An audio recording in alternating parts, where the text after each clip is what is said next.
Olá, queridos, Shalom, que Deus abençoe a vida de todos vocês. Nós estamos de volta para mais uma aula abençoada por Deus e nós estamos dando continuidade aos livros históricos, né?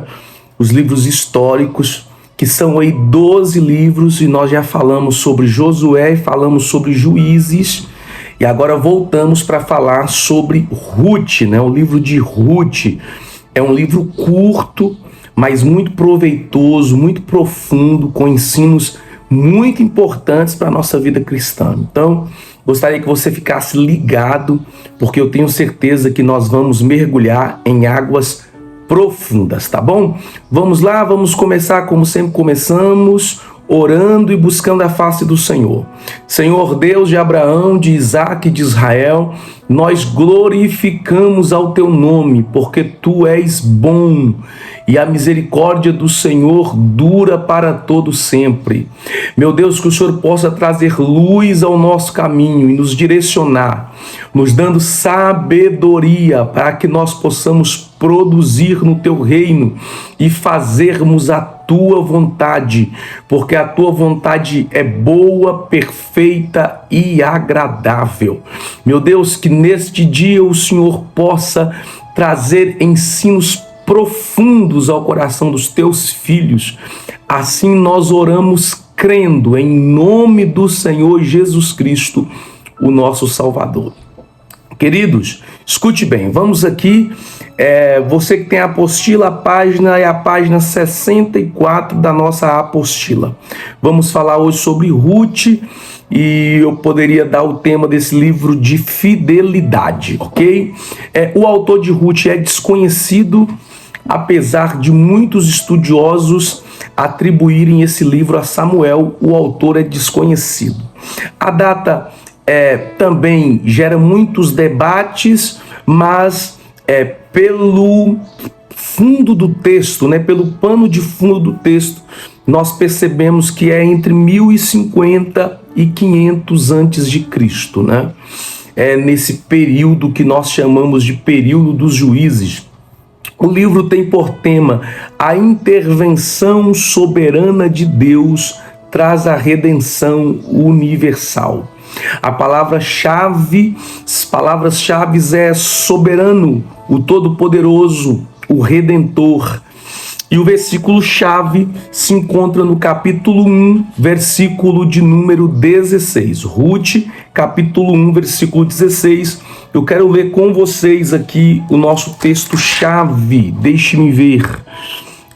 E disse, porém, Ruth, não me instes para que te deixe a mim e me afaste de ti, porque aonde quer que tu fores, irei eu, e onde quer que pousares à noite, ali pousarei eu, e o teu povo será o meu povo, e o teu Deus será o meu Deus. Meu Pai, que texto profundo, hein?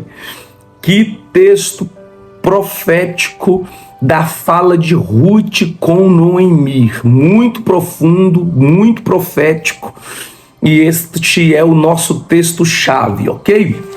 O livro, vamos aqui para a apostila, o livro recebe o nome da personagem principal, a moabita Ruth. Na Bíblia hebraica, este livro faz parte dos 5 rolos das festas e era lido durante a festa judaica de Pentecostes. Então, o livro leva o nome do personagem principal, que é Ruth, né? Ruth, que era nora de Noemi, né? Nós vamos falar sobre como Ruth aparece na história, uma moabita, que vai se tornar tão importante para o povo judeu, né? Nos chama a atenção da importância desse rolo, né? Desse livro, mesmo ele sendo um livro curto, esse livro é tão importante que ele é um dos 5 rolos lidos nas festas judaicas. Em especial, Ruth era lido na festa de Pentecostes. e nós vamos falar sobre isso mais profundamente. Este livro contém 4 capítulos e é o terceiro daqueles que são denominados livros históricos. Embora seu conteúdo seja diferente dos demais, relata que nos dias em que os juízes julgavam um povo chamado, em que os juízes julgavam, um homem chamado Elimeleque saiu de Belém para peregrinar nos campos de Moabe. Como outros relatos bíblicos, essa peregrinação foi por causa da fome que havia na terra. Então, um homem, no período dos juízes de Israel, um homem por nome de Elimeleque, ele vai deixar sua terra, ele vai sair de Belém, que, olha que paradoxo, Belém significa casa do pão.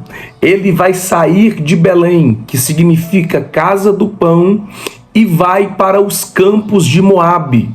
E qual é o motivo dessa peregrinação, desse êxodo de Belém que Elimeleque vai fazer? É por causa da crise na terra. Essa crise na terra faz com que Elimeleque saia de Belém e vá para os campos de Moabe, por causa da fome que havia na terra.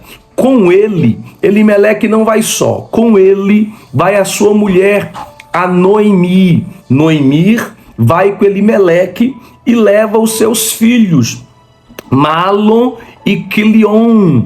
Eles vão juntos, ou seja, Elimeleque vai com a sua família, vai com a Noemi, vai com seu filho Malom e vai com o Quilion. E olha isso, passado cerca de 10 anos, Elimeleque e os seus 2 filhos haviam morrido. Ora, quando eles chegam nos campos de Moabe, os seus filhos vão se casar ali com mulheres moabitas. Quais são o nome dessas mulheres? Ruth e Orfa. Então, os filhos de Elimeleque, os filhos de Noemi, casam-se no campo de Moabe com Ruth e Orfa, respectivamente. Ou seja, Ruth casa com Malom e Orfa casa com Quilion. E aí, depois de 10 anos no campo de Moabe, a Bíblia vai dizer que Elimeleque com seus filhos morreram.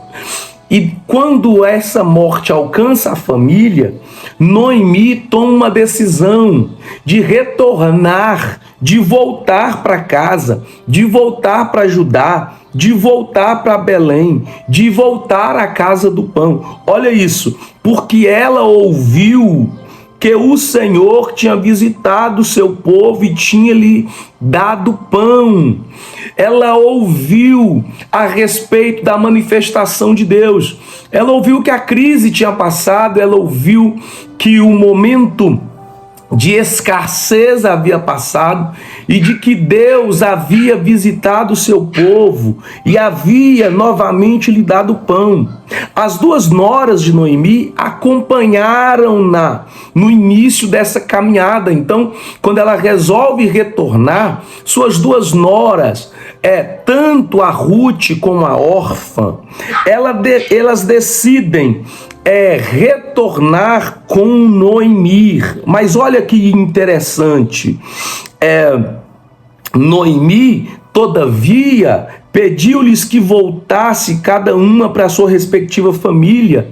E quando Noemi pede que elas retornem, Orfa atende imediatamente o seu pedido, mas Ruth toma a decisão de permanecer com Noemi. Ruth nega-se a ficar em Moabe e ela acompanha Noemi, sua sogra, até a Belém, no retorno para casa, aonde elas chegam no período do início da colheita. Então, quando elas voltam, quando Noemi volta para casa, volta para Belém, volta para Judá, junto com Ruth, elas chegam em Belém no início da colheita.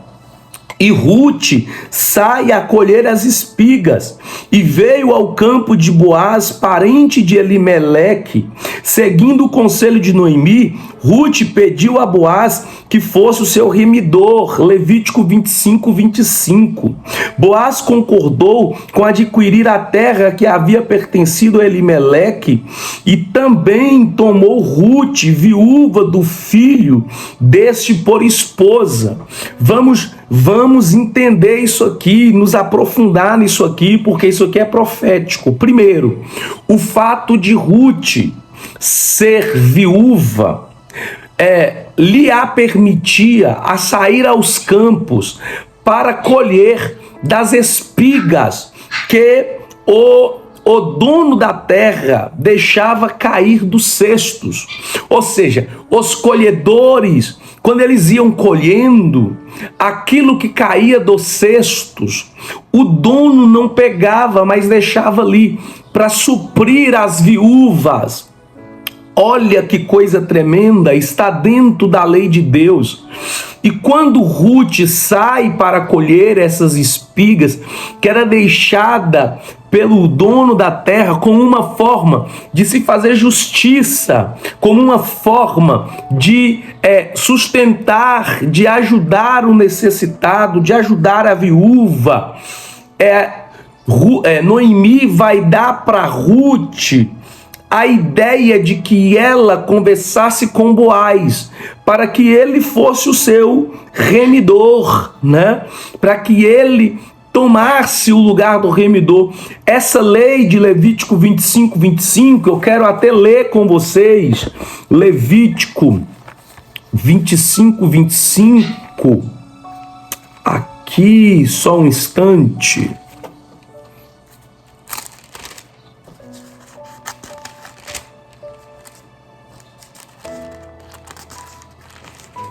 Levítico 25, 25. Quando teu irmão empobrecer e vender alguma porção da sua possessão, então virá o seu remidor ou seu resgatador, seu parente, e resgatará o que vendeu o seu irmão. Então, quer dizer, está na lei de Deus. E aí, o que Boaz vai fazer? Além de comprar o campo que era de Elimeleque, ele tomará Rute como a sua esposa. Rute, que era filho do filho de Elimeleque. Quando nós entendemos o processo de Rute, né, uma moabita que se casa com um homem da tribo de Judá, e ao ver esse homem morrer, acompanha sua sogra de volta para casa, e lá o seu remidor casar-se-á com ela, Boaz, né? Nós precisamos compreender da onde Rute vem. Rute é uma moabita. Você tem ideia do que era uma moabita? Para que a gente possa compreender aonde eram os campos de Moabe, quem era Moabe. Você já compreendeu isso?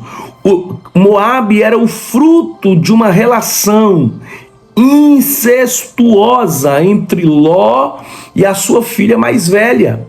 Gênesis 19, versículo 36 e 37, disse que quando Ló, ele vai sair de Sodoma, levado pelo anjo, a Bíblia diz que a ordem específica para Ló e para sua família é que quando estes saíssem de Sodoma, não poderiam olhar para trás. E a mulher de Ló, ela olha para trás e a Bíblia diz que ela vira uma estátua de sal. Por que não olhar para trás? Porque Deus estava destruindo Sodoma por causa dos seus pecados e iniquidades. E olhar para trás era demonstrar que se estava preso na teia de aranha, na teia de pecados que havia em Sodoma. Quando a mulher de Ló olha para trás, ela vira uma estátua de sal. E na compreensão das duas filhas de Ló, É como se Deus não apenas tivesse destruído a Sodoma, mas tudo que havia na terra. Na visão das filhas de Ló, é como se não houvesse mais nada na terra. E aí elas vão embriagar ao seu pai. E a filha mais velha, versículo 36 e 37 do capítulo 19 de Gênesis, vai se deitar com seu próprio pai. O fruto da relação, dessa relação incestuosa, é Moabe. Portanto, eles eram um povo semita, ou seja, um povo que também era descendentes de Sem, assim como os israelitas. A língua dos moabitas era semelhante à língua do povo de Deus. A terra de Moabe ficava ao leste do Mar Morto. 45 lugares de Moabe são mencionados na Bíblia.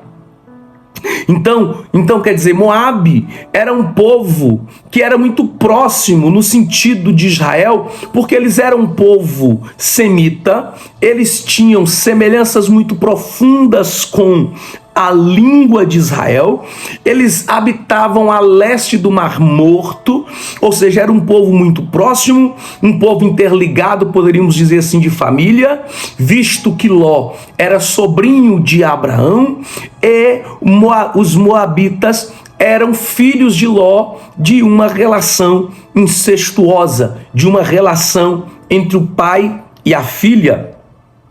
Serviam ao Deus Quemós, Números 21, 29, adoravam também a Baal, seus deuses eram servidos com sacrifícios humanos e prostituição faziam parte do culto. Números 25, do 1 ao 3. Então entendamos que apesar dos moabitas ter particularidades próximas a Israel, era um povo pecaminoso, era um povo de cultura, de idolatria, serviam ao deus Quemós, serviam a Baal, e toda a estrutura deste culto era feita de sacrifícios humanos e de prostituição. Olha isto, o pecado de Moabe foi essencialmente orgulho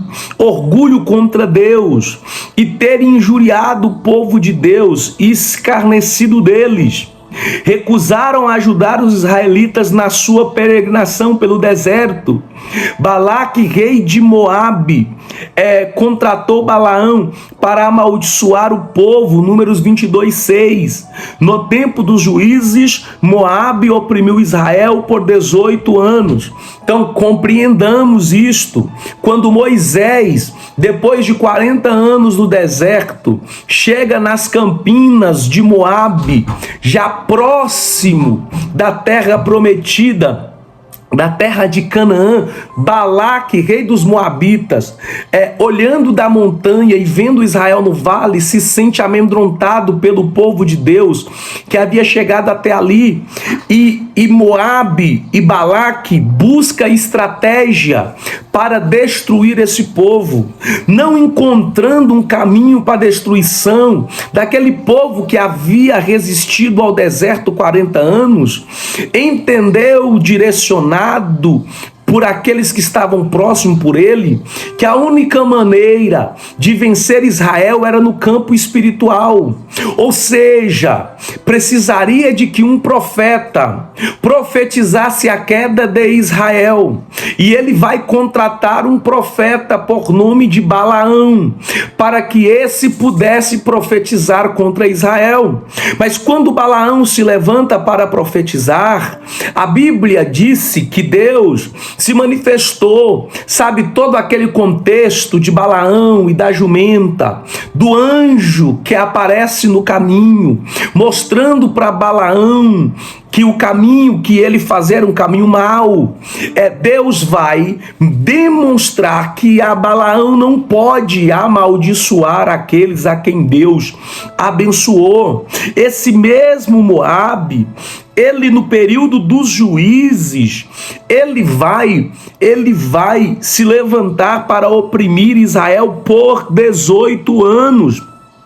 Por 18 anos, esse Moabe, esse povo moabita, vai oprimir Israel. Ora, Deus havia ordenado que nenhum moabita entrasse na congregação do Senhor, nem ainda a sua 10ª geração, Deuteronômio 23, e que jamais se misturaria com o povo de Deus. Então, quer dizer, havia um decreto, uma lei, e que quando Elimeleque deixa a Judá, a Belém, e vai ao campo de Moabe, e os seus filhos, eles se relacionam, se casam com moabitas, eles estão quebrando princípios de Deus, e isso os levará à morte. Mas agora nós estamos vendo uma moabita, a Ruth, decidindo virar a chave, decidindo mudar a história, mudar o cativeiro. E isso vai ser feito quando nós lemos no versículo 16 do capítulo 1, que na ida dela com Ruth, ela vai dizer: olha, eu irei contigo, teu povo será meu povo, teu Deus será o meu Deus. Ou seja, demonstrando uma conversão verdadeira. Queridos, quando nós olhamos para a autoria do livro, nós não temos como falar muita coisa, porque essa autoria é desconhecida. Ainda que o Talmud, bem como muitos estudiosos da Bíblia, apontam que esse livro tenha sido escrito por Samuel. Quando nós olhamos para a data, os estudiosos discordam quanto à data da redação do livro. Porém, o seu cenário histórico é evidente, ou seja, nós temos muitas discordâncias de quando o livro foi escrito, mas o pano de fundo, o cenário do livro é perfeito, é evidente, que é o período dos juízes. Os episódios relatados em Ruth se passam durante o período dos juízes, sendo parte daqueles eventos que ocorrem entre a morte de Josué e a ascensão da influência de Samuel, provavelmente entre 1150 e 1100 a.C. A história a ser lembrada é um sábio conselho, Ruth, capítulo 1, do versículo 7 ao 13. Tudo aconteceu na época em que os juízes governavam na terra. Elimeleque, sua esposa Noemi e os seus 2 filhos, Malom e Quilion, foram de Belém de Judá para Moabe peregrinar devido à fome. Com a morte do marido de Noemi, Noemi ficou acompanhada dos filhos, os quais, possivelmente sem a orientação paterna, se casaram com as mulheres moabitas, cujos nomes eram Orfa e Ruth. Pouco depois, morreram também ambos os filhos, ficando Noemi desamparada, versículo 4 e 5. A causa da morte do marido e dos filhos não nos é apresentada, muito embora os nomes dos filhos lembrem situações de fraqueza e definhamentos físicos. Malom significa doente ou franzino, e Quilion significa desfinhamento. Isto pode nos induzir a pensar que eram portadores de algum tipo de enfermidade. Entretanto, falar sobre a causa da morte deles não era propósito do escritor. Ele estava preocupado em narrar as atitudes das mulheres que agora passam a ocupar o centro da história. Então o escritor não se preocupa em narrar o fato da morte, tanto de Elimeleque quanto de Malom e Quilion.